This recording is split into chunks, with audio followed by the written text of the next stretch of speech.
Hey guys, the Bat. I'm back again with comic book haul, continuing with the books that I've gotten um, since I've been away, and I'm trying to whittle them down. But as I can see, when I'm showing you books, I'm still buying other ones, so the pile is ever growing. But yeah, let's get to what I got to show you, and I'll talk about some other things that's kind of like perplexing me as far as this industry is concerned. I don't think there's going to be a major fallout in the comic book industry, but some changes are going to have to be made because comics are just getting to be extremely high.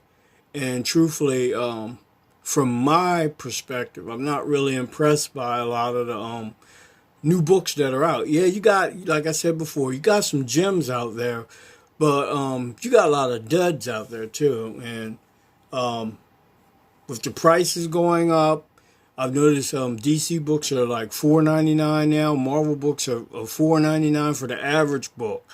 And any of the prestige books or Black Label or anything of that nature, those books will run you from $7.99 to $10.99 or $9.99, whichever the case may be. Now you're getting into areas where you're alienating a lot of the younger audience. And not trying to be funny, when I go into my comic book shop, the only young people that I see are the ones that come with their parents who are basically in the comics. As far as any person walking in off the street that is young, teenager, I don't. It's rarely that I see that in any of the comic shops that I go to. Almost all the comic book shops that I go to, the clientele are older men or older females, and very few teenagers, and like more kids that come with their parents. So there's a disconnect somewhere, and like some people say, a lot of the young people don't like to read. Everything is so automatic for them and at their fingertips that they don't really have the time to sit there and read. And kind of like movies, like comic book movies and the cartoons and all that, kind of hurt the comic book market, even though they are based on the comic books. You get instant gratification from a cartoon and a movie. There's not much work involved. Reading is work. A lot of people just don't have the time or the patience to sit there and read a comic book, or they want to. And now if the price is going up to $5 on up, it's more now. It ain't worth it, to a lot of people. And I've found that I even have to change. Well, I've been changing my tactics. Like I said, I'm concentrating more on what I can find in long boxes, short boxes, and bins, because there's still quite an enormous value in digging through those long boxes, short boxes, etc. I found quite a bit of books, like I'm getting ready to show. Been too much yapping on this subject, but it's really bothering me. I mean, I don't see a collapse in the comic books market. I just see a major shift, and I see a lot of falling away till you get to separating the chaff from the wheat, basically.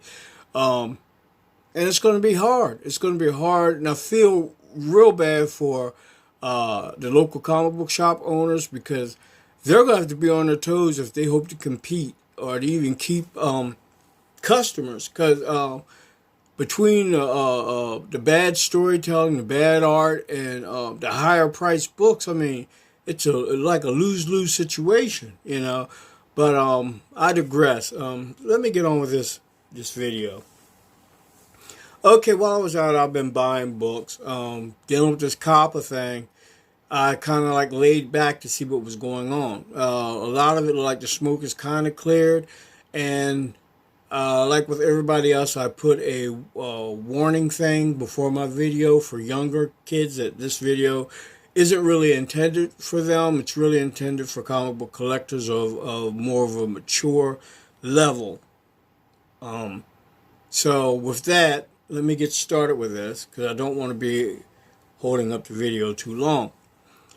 Picked up Incredible Hulk 456 with Apocalypse and the Incredible Hulk as one of his four horsemen, or one of his horsemen, War. I got that, and the second part of that, issue 457. Now this one I didn't find in the bin. I got this one off the wall, but I got it for cheap because he had a major sale. Everything was 80% off. So I got this book. It was in this thing for 20, so 80% off. You know, you can do the math. I got it real cheap. I always find this book between 4 and 3. I find them, and the significance of 4 is this is the first appearance of Microchip. Who at one time was a companion for the Punisher, who basically was like the Punisher's Lucius Fox that Batman has. I found Batman 647, first cover appearance of Damian Wayne.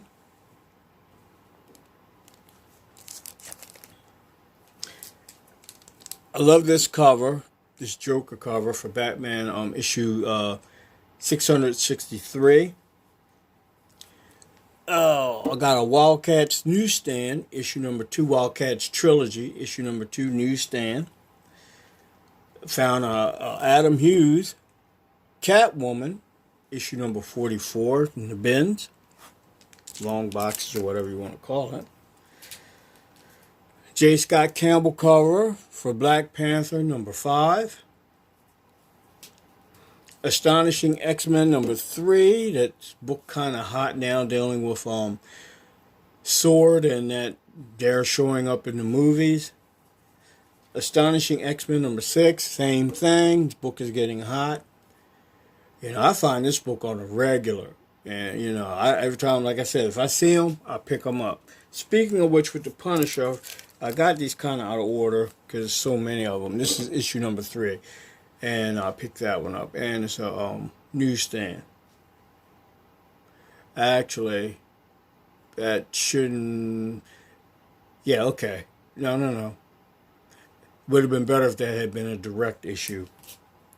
Savage Dragon. Issue number 3. Newsstand. Issue number 2. Newsstand. And I was wrong. That Punisher is right. It's right. It's better to be a newsstand. Oh, Lord. Getting confused sometimes, you know. So much going on. Fantastic Four, Ultimate Fantastic Four, number 23, dealing with the Marvel Zombies. Grant Morrison, Howard Porter's JLA, number 1. I run into that quite a bit. This book, man, I got like a caboodle of these. Teen Titans number 37, first appearance of Ms. Martian. Another copy of Invincible Iron Man number 11, Rescue. Pepper Potts' Rescue. Number 13. I run into this one quite often too. Got a caboodle of these. X-Men 390, and the significance of this book is Colossus apparently dies making a cure for the legacy virus. And this is, I found another copy of this Excalibur, which makes this one special. It's the one that does not have the price point on the cover, which is more rare. If you can find these, always try to look for the one that has Marvel at the top with no price. The price, I think, is $3.50. It'll be directly underneath. If you got the one with the $3.50, that's the more readily available copy.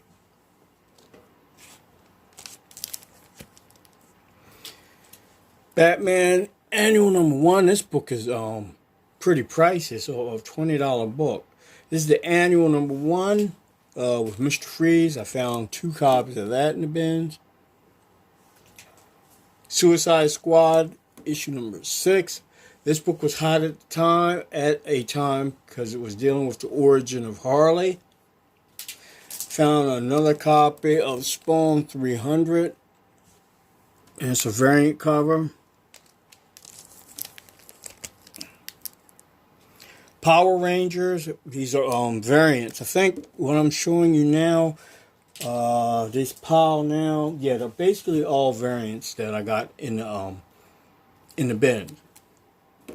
That was I'm sorry, Power Rangers number 45 with the Black Ranger, and number 44 with the Yellow Ranger.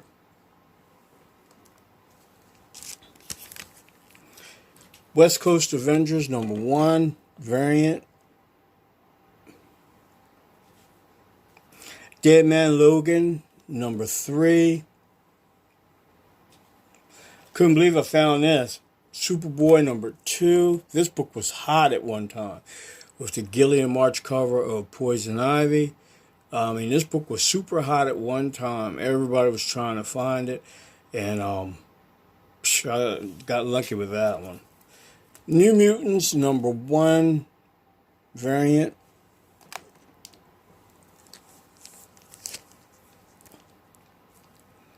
Captain Marvel number 12. I don't know what this is. Crescent Future. I don't know. It's got so many different titles on it. I have to say Crescent 10, number 1, the variant cover. Daisy Ridley cover for Star Wars Allegiance, issue number 2. Sonic the Hedgehog, Tangle, and Whisper, number 4, variant cover.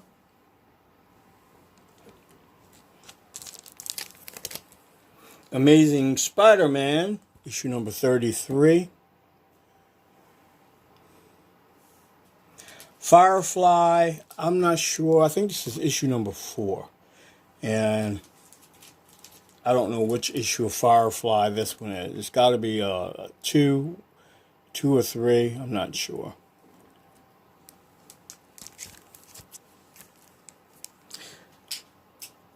Tyler Kirkman cover for Blue Beetle number 8. I remember I got a copy of this. I found one for my buddy Lyric Magic Moments. And I got him a copy. And I found this one. That's been like, what, a year, 2 years ago. But I was glad to find that one. Amazing Spider-Man Immortal. I'm not into these Immortal variants. I picked up another book behind that. Amazing Spider-Man Immortal. Some of them are okay, but, you know. Only reason I got, like I said, was in the bin. Legion of Superheroes Millennium number 1.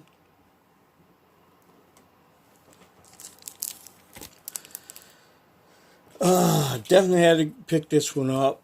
I love this art germ of Michelle Pfeiffer's Catwoman, issue number 15. Very, very well done. Very nice. Couldn't believe I found these. And these books were super hot at the time they came out. Quantum and Woody. This is the gold edition. I think they're like 1 per store. I'm not sure. But I looked at it. At first I was like, this can't be what I thought it was. But yeah. And then this really blew me away. Let me move these out of the way. A Gold Ninjak number 1. But what made it so bad, these are hard to find too. Behind it was another one. And another one. So I picked all 3 of them up. And I think at the time where I got them from, the store owner, he had 3 stores at one time. You know, and I think these were 1 per store. And he had all 3 of them, but I don't know how they all ended up in the dollar boxes, but I wasn't arguing. Same with this one. Wolverine, number 36, Great Joe Quesada cover. I found 2 of those. X-Men Daily Genesis, number 1, variant cover for that. And when I first picked it up, I thought it was Nightcrawler. but actually it's the other Summers brother, the third Summers brother. This was in the dollar bin. I couldn't believe that. Marvel Contest of Champions. Woo! Got you. Marvel Contest of Champions #1 with I can't remember her name, something Fox, but this cover was hot at one time. I don't know if it's still hot or not. It's on the floor. Champions with a great Sam Alexander Nova cover. Absolute Carnage, Separation Anxiety #1. Variant cover for that. Variant cover for Steve Rogers Super Soldier #1. Second printing.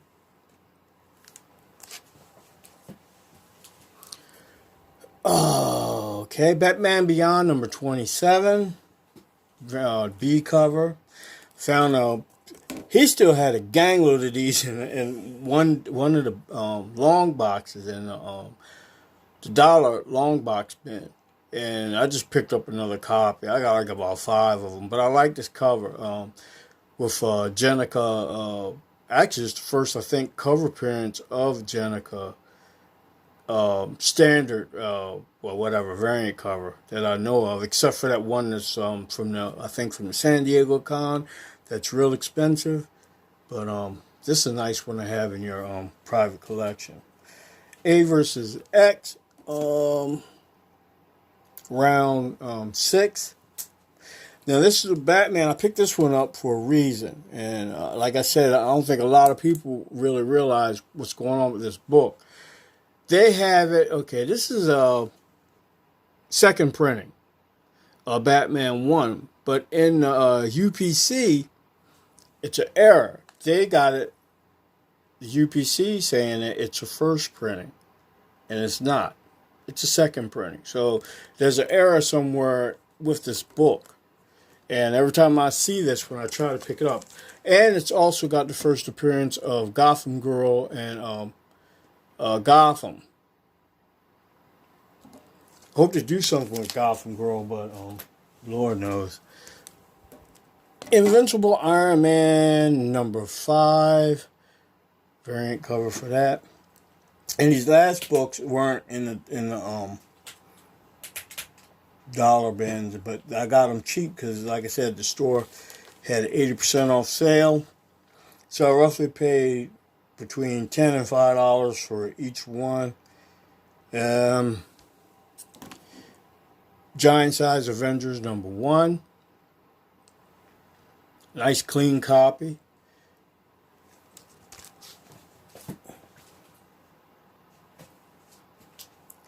Captain Marvel #30.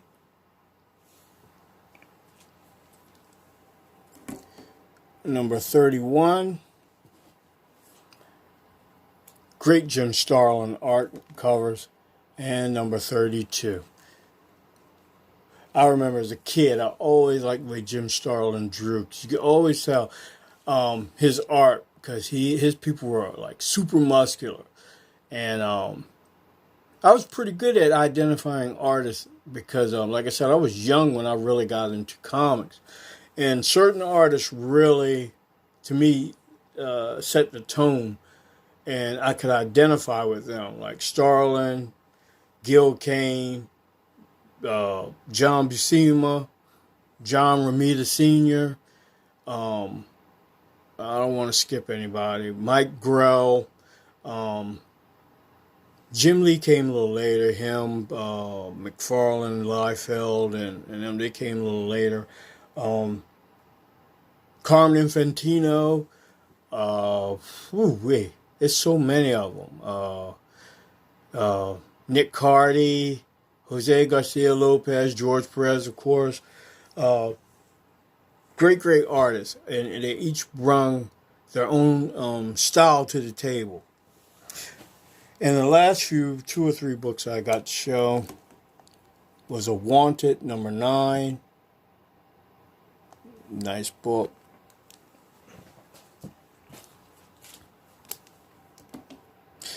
Mysterious Suspense issue number 1 with the return of the question.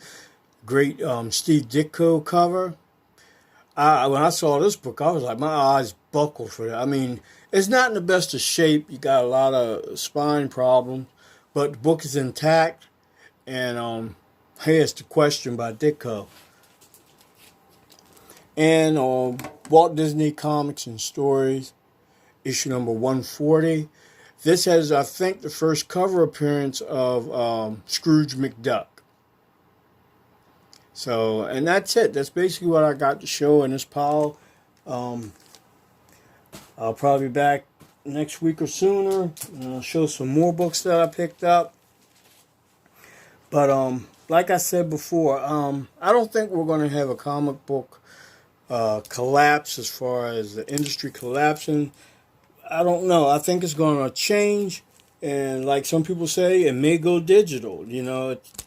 Because with the prices that they got now, if all books are going to $4.99, I'm even cutting back even more. And I really have cut back a lot. Excuse me, a lot. I love that cover, that Fabak cover. I like the way he draws Batman. But I don't know. We'll have to wait and see what's going on with this industry.